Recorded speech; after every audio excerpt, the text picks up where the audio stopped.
মানুষের মন বড়ই অদ্ভুত। নতুন কিছু দেখলেই তার রহস্য ভেদ করার এক অদম্য আকাঙ্ক্ষা আমাদের টেনে নিয়ে যায় এক অজানা জগতে। আর ছোটদের কৌতূহল, সে তো যেন সীমানাই মানে না। প্রতিটি মুহূর্তে নতুন কিছু জানার চেষ্টায় তারা যেন ঝাঁপিয়ে পড়তে চায়।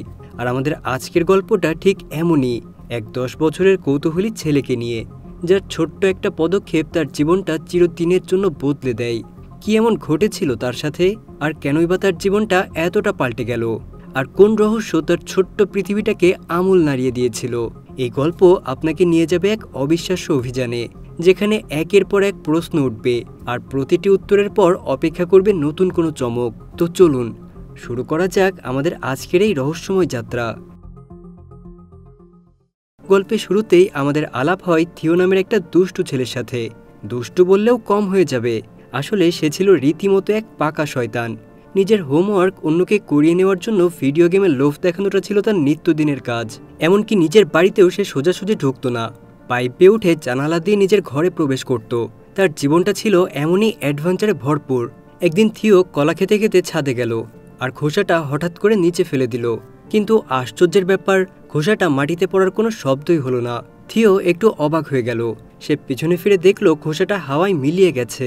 ব্যাপারটা কি হলো তা বোঝার জন্য সে নিচে ছুটে গেল, কিন্তু সেখানে খোসার কোনো চিহ্নই ছিল না। এবার তার মাথায় দুষ্টু একটা বুদ্ধি চাপলো। সে তার রোলার স্কেটটা নিচে ফেললো, আর আবারও সেই একই ঘটনা, সেটাও চোখের পলকে হাওয়ায় উধাও হয়ে গেল। থিওর বিস্ময় তখন চরমে। সে একটা পাথর ছুঁড়ে মারল, এবং পাথরটাও গায়েব। সে বুঝতে পারল এখানে সাধারণ কিছু ঘটছে না। থিও দৌড়ে গেল তার বড় ভাই অস্কারের কাছে। আসলে সে গিয়েছিল এই অদ্ভুত পোর্টালের কথা জানতে। তাদের বাবা মা ছিলেন না, তাই তারা তাদের দিদার সাথেই থাকতো।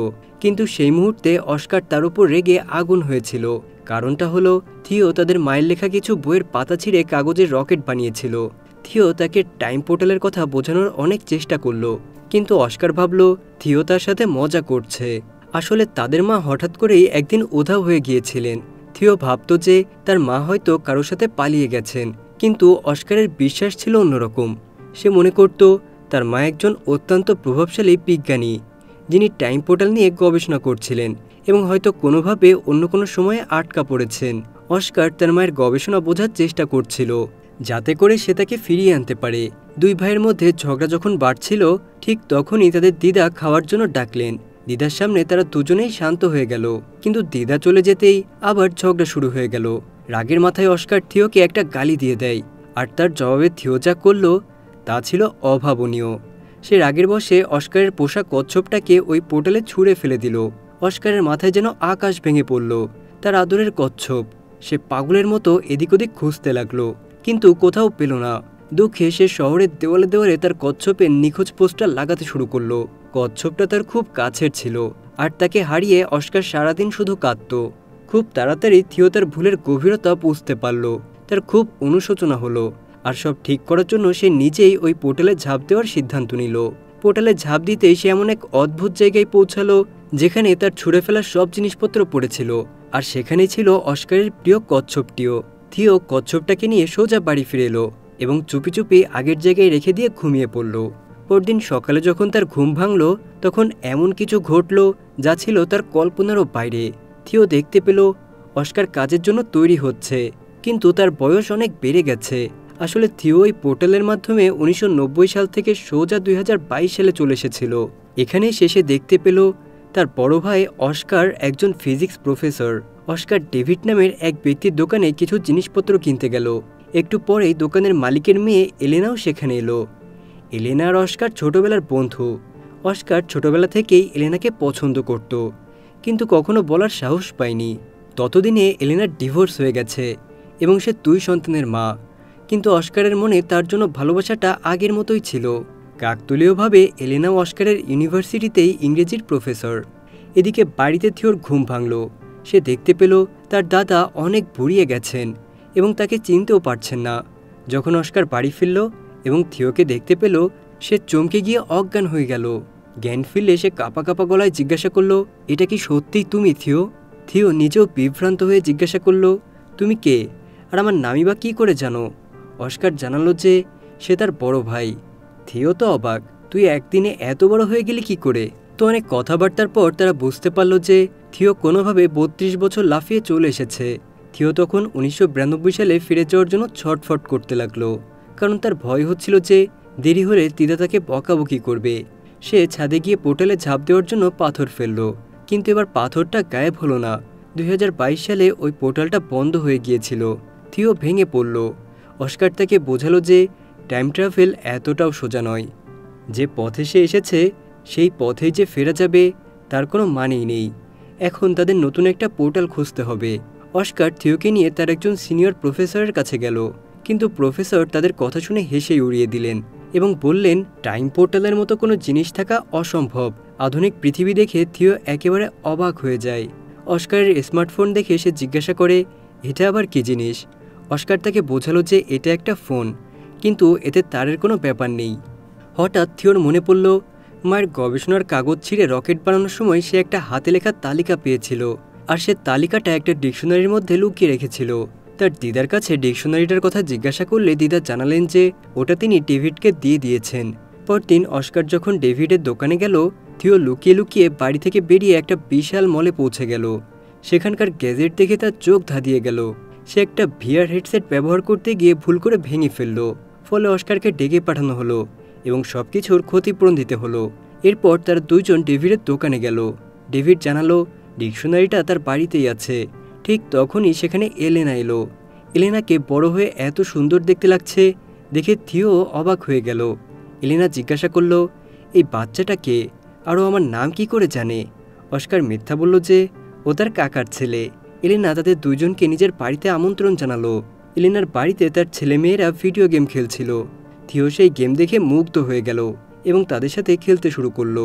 অস্কার যখন ডিকশনারি থেকে সেই তালিকাটা খুঁজে পেল, সে থিওকে বাড়ি ফেরার জন্য ডাকলো, কিন্তু থিও খেলায় এতটাই মগ্ন ছিল যে এলেনা বলল, থাক না, কিছুক্ষণ খেলুক, আমি ওকে পরে তোমাদের বাড়ি পৌঁছে দিয়ে আসবো। কিন্তু খেলতে খেলতে এলেনার ছেলেমেয়েরা থিওকে নিয়ে মজা করতে শুরু করলো, কারণ সে আধুনিক ভিডিও গেমের কিছুই জানতো না। তারা এমনকি অ্যালেক্সার কাছে সময় জিজ্ঞাসা করত, যা দেখে থিওর মাথা ঘুরে গিয়েছিল। বাড়ি ফিরে অস্কার আর থিও আবার পোর্টাল খোঁজার কাজে লেগে পড়ল, কিন্তু তালিকার দেওয়ার কোনো জায়গাতেই তারা পোর্টাল খুঁজে পেল না। তো অস্কার যখন ক্যালকুলেশনে ব্যস্ত, থিও তাকে জিজ্ঞাসা করলো, তুমি এলেনাকে নিজের মনের কথা বলো না কেন? অস্কার বিষণ্ণভাবে উত্তর দিল যে ওর ডিভোর্স হয়ে গেলেও আমাদের মধ্যে কিচ্ছু হওয়া সম্ভব না। থিও চুপি চুপি অস্কারের ফোন থেকে এলেনা, ডেভিড এবং এলেনার বাচ্চাদের ডিনারের জন্য বাড়িতে ডেকে নিল। সবাই দরজায় একসঙ্গে আসায় অস্কার অবাক হয়ে গেল, কিন্তু থিওর এই দুষ্টুমির কারণে অস্কার আর এলেনা একে অপরের অনেক কাছাকাছি চলে এলো। পরদিন এলেনা থিওকে শপিংয়ে নিয়ে গেল। ট্রায়াল রুমে গিয়ে থিও যখন ফুটবল ম্যাচের ধারাভাষ্য দিচ্ছিল, তখন এলেনার ছোটবেলার কথা মনে পড়ে গেল। সে সঙ্গে সঙ্গেই থিওকে চিনে ফেলল এবং জড়িয়ে ধরে জিজ্ঞাসা করল, এত বছর পরেও তোমার বয়স বাড়েনি কেন? থিও তাকে টাইম পোর্টালের সব কথা খুলে বলল। এলেনা প্রথমে বিশ্বাস করতে না পারলেও তার সামনেই জীবন্ত প্রমাণ দাঁড়িয়েছিল। পরে অস্কারও তাকে সব সত্যিটা জানায় এবং একটা নতুন পোর্টাল খুঁজে বের করে, যেটা দিয়ে জিনিস ছুঁড়লে ওপরে ফিরে আসে। অস্কার বোঝালো যে টাইম পোর্টাল ৩ রকমের হয়। থিও প্রথম ধরনের পোর্টাল ব্যবহার করে ২০২২ সালে এসেছে। এখন তাদের সঠিক পোর্টাল খুঁজে বের করতে হবে, যা থিওকে ১৯৯০ সালে ফিরিয়ে নিয়ে যেতে পারে। তারা সবাই মিলে গবেষণা শুরু করলো, কিন্তু এলেনা থিওকে অতীতে পাঠাতে ভয় পাচ্ছিল, কারণ অতীত বদলালে হয়তো তার ভবিষ্যতও বদলে যাবে আর তার সন্তানদের জন্মই হবে না। অস্কার তাকে কথা দিল যে সে এমন কিছু হতেই দেবে না। তখন থিওর মাথায় একটা বুদ্ধি এলো। সে তার মায়ের লেখা কোঅর্ডিনেট সমাধান করার জন্য এলেনার বাচ্চাদের সাহায্য চাইল, কারণ তারা যদি তাকে অতীতে যেতে সাহায্য করে তার মানে ভবিষ্যতে তাদের জন্ম নিশ্চিত। তিনজনে মিলে ম্যাপ ব্যবহার করে একটা সমুদ্র সৈকতে পৌঁছালো, যেটা থিওর মতে একটা টাইম পোর্টাল ছিল। থিও উত্তেজিত হয়ে সমুদ্রে ঝাঁপ দিল, আর বাধ্য হয়ে এলেনার ছেলে মেয়ে ব্রেন্ডা আর নেথানকেও তার সাথে ঝাঁপ দিতে হলো। কিন্তু তীরে পৌঁছে তারা অবাক হয়ে দেখল যে শহর থেকে তারা এসেছিল সেখানে এখন শুধুই পাহাড়। তার মানে তারা অতীতেও এসেছে, কিন্তু ১৯৯০ সালের বদলে তারা আরও পিছিয়ে ১৯৪৯ সালে পৌঁছে গেছে, এক অচেনা জায়গায় যেখানে নেই কোনো ফোন নেটওয়ার্ক। তারা তিনজন আটকা পড়ে যায়। তখন ব্রেন্ডা আর নেথান বুদ্ধি করে তাদের গ্যাজেটস ব্যবহার করে একটা মাইন্ড রিডিং ম্যাজিক শো শুরু করলো। তারবিহীন ইয়ারফোনের মাধ্যমে তারা এমনভাবে ম্যাজিক দেখালো যে লোকেরা ভাবলো তাদের কাছে সত্যিই কোনো শক্তি আছে। এর মাধ্যমে তারা কিছু টাকা রোজগার করলো, কিন্তু পুলিশ তাদের ধরে ফেলার আগেই তারা সেখান থেকে পালিয়ে গেল। পালানোর সময় এক অচেনা লোক তাদের কিডন্যাপ করে একটা গ্যাংয়ের কাছে নিয়ে যায়। গ্যাংয়ের লিডার জানতে চাইল এই বাচ্চাদের এখানে কেন আনা হয়েছে। লোকটি জানালো যে বাচ্চারা তাদের গোপন কোড জানে। আসলে পুলিশ থেকে বাঁচার জন্য থিও যেই সিটি বাঁচিয়েছিল সেটা ছিল ওই গ্যাংয়ের গোপন সংকেত। আর ঠিক তখনই গ্যাংয়ের একজন তরুণী সেখানে এলো। আর সেই তরুণী আর কেউই নয়, স্বয়ং থিওর দিদা। যখন তিনি যুবতী ছিলেন, থিও জানতে পারল যে তার দিদা একসময় এই গ্যাংয়েরই সদস্য ছিলেন এবং তার থেকেই থিও সিটি বাজানো শিখেছিল।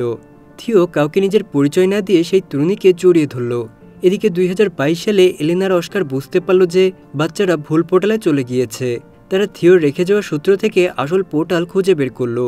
থিও চালাকি করে 1949 সালে দিদার সাথে একটা ছবি তুলেছিল এবং তার পেছনে পরবর্তী পোর্টালের কোঅর্ডিনেটস লিখে দিয়েছিল। 1990 সালে থাকা দিদার ফটো ফ্রেমে হঠাৎ করে সেই ছবিটা বদলে গেল এবং তাতে থিও ও বাকিদের দেখা গেল। এই সূত্র ব্যবহার করে অস্কার আর এলেনা প্রথমে 2022 সালে এবং তারপর সঠিক পোর্টাল দিয়ে 1949 সালে পৌঁছালো। সেখানে তাদের দেখা হলো দিদার গ্যাংয়ের সাথে। এলেনা তার সন্তানদের ফিরে পেয়ে খুবই খুশি হলো, কিন্তু থিও আর ফিরে যেতে চাইছিল না। তার 1949 সালটাই ভালো লেগে গিয়েছিল। অস্কার তখন খুব আবেগপ্রবণ হয়ে পড়ল। সে থিওকে বোঝালো যে তারা ভাই ভাই একে অপরকে কতটা ভালোবাসে এবং 1990 সালের অস্কারও তার জন্য খুব একা হয়ে পড়েছে। অস্কারের কথা শুনে থিওর মন গলে গেল। অবশেষে গ্যাংয়ের এক সদস্য তাদের গাড়িতে করে পরবর্তী পোর্টালে পৌঁছে দিল। এই সদস্য আর কেউই নয়, সে ছিল থিও আর অস্কারের দাদু। সবাই মিলে 2022 সালে ফিরে এলো এবং সেখান থেকে থিওকে 1990 সালের পোর্টালে পাঠানোর প্রস্তুতি নেওয়া হলো। মন না চাইলেও থিও 1990 সালে ফিরে গেল। তাকে ফিরে আসতে দেখে ছোট্ট অস্কার আর দিদার আনন্দ আর ধরেই না। এরপর থিও ছোট্ট অস্কারকে টাইম ট্রাভেলের পুরো গল্পটা শোনালো এবং প্রমাণ হিসেবে 2022 সালের ফোনটাও দেখালো। ফোনটা দেখে অস্কারের আর অবিশ্বাস করার মতো কোনো জায়গায় রইল না। দুই ভাই ঠিক করলো তারা আর কখনো টাইম পোর্টাল ব্যবহার করবে না। তো এরপর ফিরে আসা যাক 2022 সালে। দুই ভাই একসঙ্গেই আছে। হঠাৎ কলিং বেল বেজে উঠল। থিও অস্কারকে খেপিয়ে বলল, যা, তোর বান্ধবী এলেনা এসেছে, এবার তোর মনের কথা বলে দে, ওর তো ডিভোর্স হয়ে গেছে। থিও ইচ্ছে করেই এতদিন অস্কারকে কিছুই বলেনি, কারণ সে কোনো কিছু বদলাতে চায়নি। কিন্তু এখন ছিল সঠিক সময়। অস্কার দরজাটা খুলতেই দেখল বাইরে সত্যিই এলেনা দাঁড়িয়ে আছে। এখান থেকে তাদের জীবনটা হয়তো একটা নতুন মোড় পেতে চলেছে। কিন্তু গল্পটা কিন্তু এখানেই শেষ হয় না। একদম শেষে আমাদের বহু পুরনো একটা সময় নিয়ে যাওয়া হয়। একটা পোর্টাল খুলে তার ভেতর থেকে একজন মহিলা বেরিয়ে আসেন। সেই সময় মানুষ বিজ্ঞান সম্পর্কে কিছুই জানত না। আর এই মহিলা ছিলেন থিও আর অস্কারের মা, একজন বিজ্ঞানী। তিনি সেই সময়ে এসে মানুষকে বিজ্ঞান শেখাতে শুরু করলেন, যা হয়তো ভবিষ্যতের ইতিহাসকে পুরোপুরি বদলে দিতে পারে। আর এই রহস্যময়তার সঙ্গে সঙ্গেই আমাদের আজকের গল্পটা এখানেই শেষ হয়ে যায়। তো আপনারাই বলুন, থিওর কি উচিত ছিল তার ভাইকে আগেই এলেনার সঙ্গে কথা বলার জন্য রাজি করানো? তাহলে হয়তো এলেনার কখনোই ডিভোর্সই হতো না এবং তারা প্রথম থেকেই সুখে শান্তিতেই জীবন কাটাতে পারত। আপনাদের কি মনে হয় কমেন্ট করে অবশ্যই জানাবেন কিন্তু। আল্লাহ হাফেজ।